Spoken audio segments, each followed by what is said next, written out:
لا تنسوا الإعجاب بالفيديو والاشتراك بالقناة وتفعيل الجرس.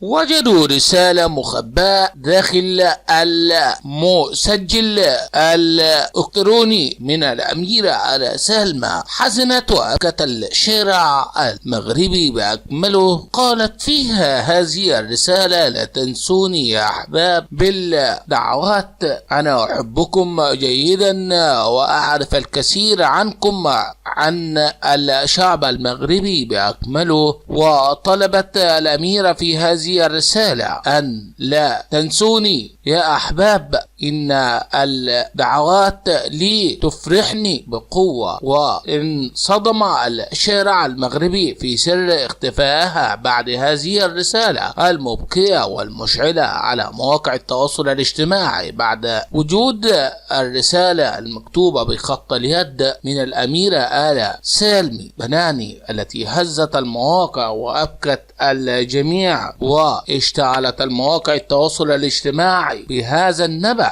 الذي هز الجميع والملايين. الأميرة آل سالم حين وجدت الرسالة المكتوبة بخط اليد على المسجل الإلكتروني صدمت وأبكت الجميع. حين وجدوها الخدام في القصر أبكت الملايين وأحزنت الجميع. والأميرة سالم بناني صاحبة الجميع بحب بقوة قبل خروجها من هذا القصر الملكي، قصر الملك محمد السادس المحبوب من الجميع، وانتشرت سر اختفائها وطلاقها بحزن عميق على الشارع المغربي بأكمله. احفظ يا رب الأميرة آل سالم والملك محمد السادس.